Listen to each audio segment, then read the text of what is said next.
En mi opinión, no. Sobre todo si se implementa esta metodología de forma única. Se trabajarán seguramente competencias básicas en los tiempos actuales y se ha visto que tiene una incidencia en la adquisición de hábitos, de la memoria a largo plazo, pero poco más. Las ventajas, pues un intento muy interesante de atender la diversidad en el aula y una forma también de trabajar competencias básicas en los tiempos actuales, como la creatividad, la cooperación, la comunicación. Y en el caso de los contras, pues se ha visto que sobre todo dependiendo del tipo de proyecto, es muy importante la planificación, la formación del profesorado, la cooperación, y muchas veces estos factores pues no se trabajan de forma adecuada para que tenga una verdadera incidencia en el rendimiento académico del alumno esta metodología. Pues es difícil responder a esta pregunta porque ¿cómo se plantean estos proyectos? ¿Qué tipo de proyectos? Las investigaciones lo que nos están sugiriendo es que dependiendo del tipo de proyectos tendrán una mayor incidencia en el aprendizaje del alumnado, en la adquisición de competencias. Por lo tanto, es básico que vincular este tipo de proyectos a situaciones reales, pero siempre teniendo en cuenta los conocimientos previos del alumnado. Esto es muy importante. No existen soluciones únicas a los problemas educativos, pero la pregunta que nos tenemos que plantear es ¿para qué educamos?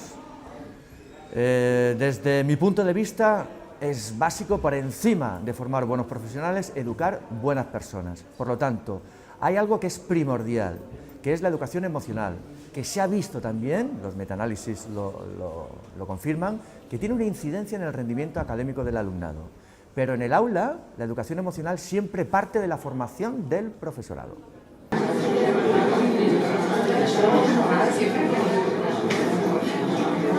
No es cierto que el aprendizaje por proyectos baje sistemáticamente el nivel curricular. No es cierto. Ahora, si tú toda la asignatura la haces por aprendizaje por proyectos, evidentemente lo has bajado. Porque no hay nada que sustituya un aprendizaje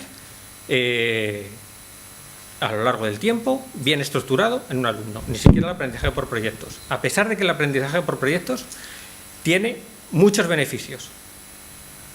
Es decir, el hecho de que tengas que agotar un tema y llegar a un final, eso es muy interesante.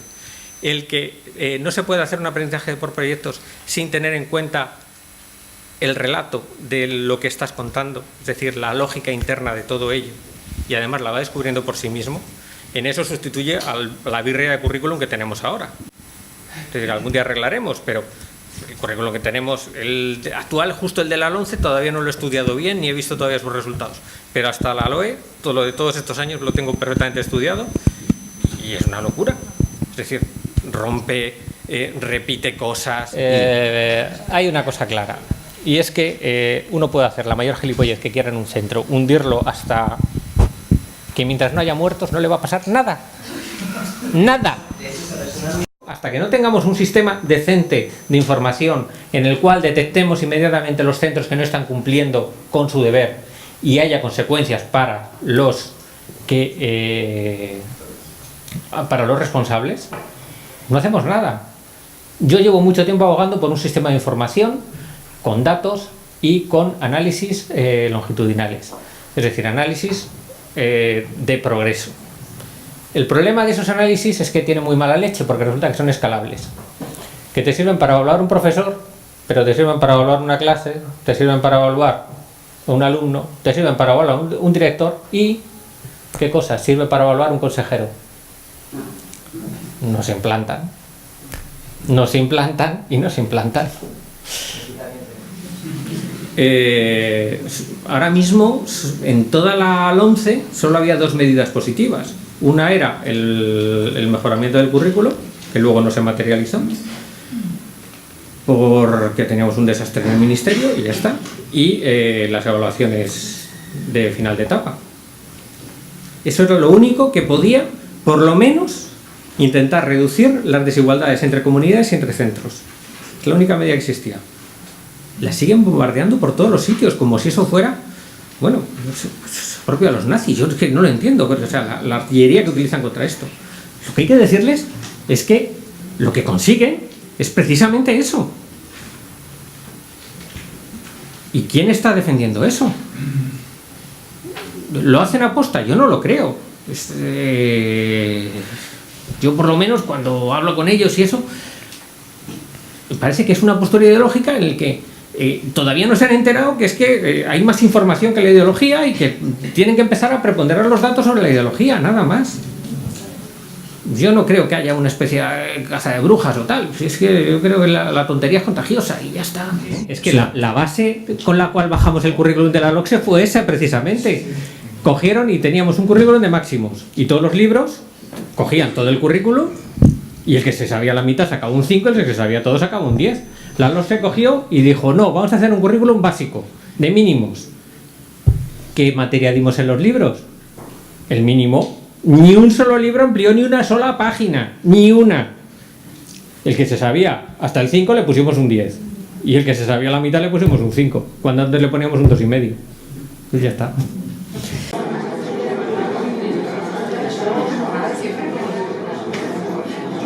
Vamos a ver, las investigaciones que tenemos sobre el impacto en relación con el rendimiento escolar del enfoque por proyectos, de la enseñanza o el aprendizaje por proyectos, nos advierten claramente de la interacción entre dicho enfoque y el nivel socioeconómico y sociocultural de los alumnos.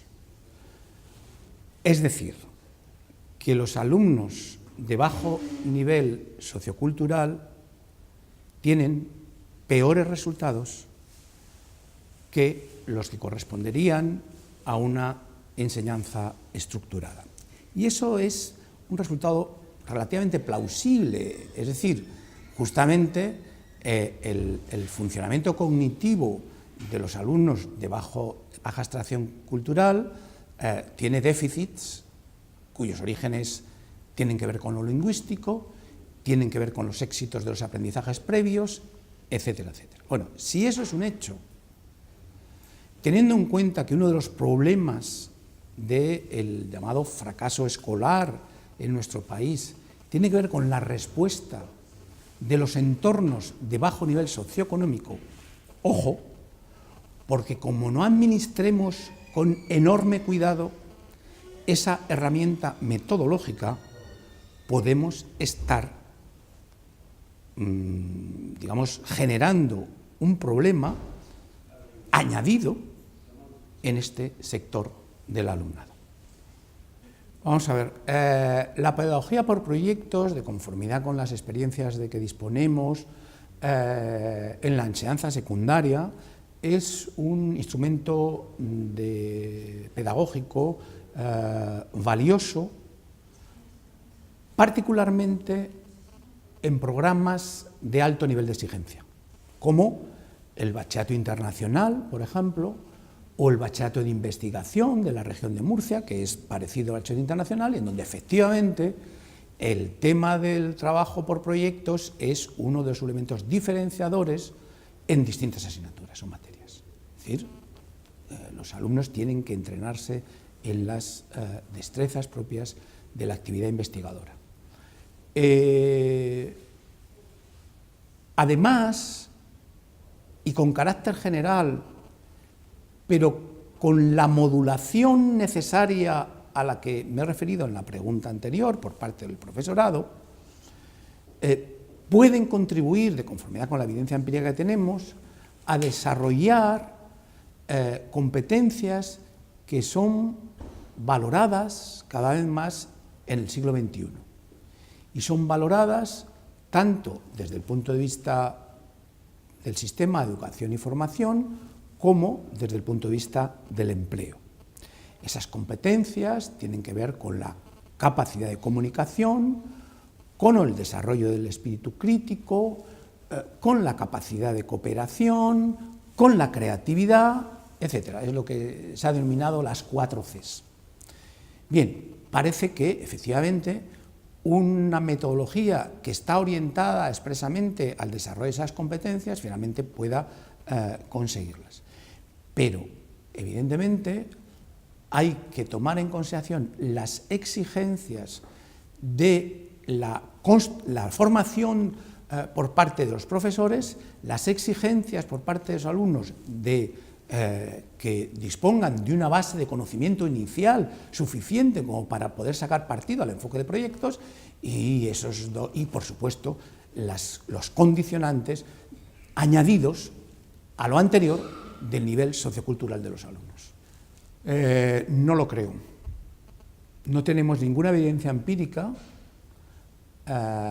que nos permita afirmar sobre una base científica que esto va a mejorar, digamos, el nivel medio de los alumnos. Y no la tenemos por diferentes razones. En primer lugar, porque es un enfoque minoritario y para que se produzcan cambios macroscópicos en el nivel medio, las políticas tienen que reunir dos condiciones. Primero, que sean efectivas, y eso todavía está por demostrar, con carácter suficientemente fundado, y segundo, que sean masivas, es decir, que afecten a todos los alumnos del sistema. Entonces es cuando conseguiremos, en términos macroscópicos, ver la elevación del nivel medio de los alumnos. Y yo creo que el enfoque por proyectos no satisface ninguna de esas dos condiciones de un modo inequívoco. Que puede y debe ser utilizado con suficiente prudencia y rigor por parte de los profesores que conozcan bien su materia en la enseñanza secundaria, pues efectivamente no hay que negarse a esa posibilidad, pero en condiciones enormemente controladas, es decir, condiciones de un profesor que tenga elevadas expectativas con respecto a esa metodología, con un profesor que conozca bien su materia, con un profesor que prepare a los alumnos en la base de conocimiento previo necesario para poder desarrollar el proyecto que van a tomar en consideración sus alumnos, etcétera, etcétera. Es decir, hay que controlar las condiciones en las cuales se aplica la metodología de enseñanza por proyectos y no se puede trivializar en modo alguno el impacto que una mala utilización de esa metodología puede tener en los alumnos en general y en particular en los de los sectores socioculturalmente desfavorecidos. Bueno, la verdad es que si tuviera que priorizar una sola acción o política efectiva de conformidad con la evidencia empírica disponible, apostaría por el fortalecimiento de la profesión docente. Es una idea con la que estoy muy vinculado. Yo estoy entre las personas que apostó por el llamado MIR educativo hace ya bastante tiempo. La primera vez que lo planteé fue en el año 2009 y recientemente, en el año 2014, he escrito un libro con ese título, Fortalecer la profesión docente, un desafío crucial. Así lo creo. En los tiempos que corren, solo profesores o profesorado profesionalizado en el sentido de bien seleccionado, bien formado y sobre todo y particularmente bien considerado en términos de desarrollo profesional, podrá asumir con garantías los desafíos no menores que se ciernen sobre los sistemas de educación y formación de los países desarrollados. Pues moltíssimes gràcies. Gràcies. Gràcies a vosaltres i Francisco i José Manuel Muchas gracias por venir.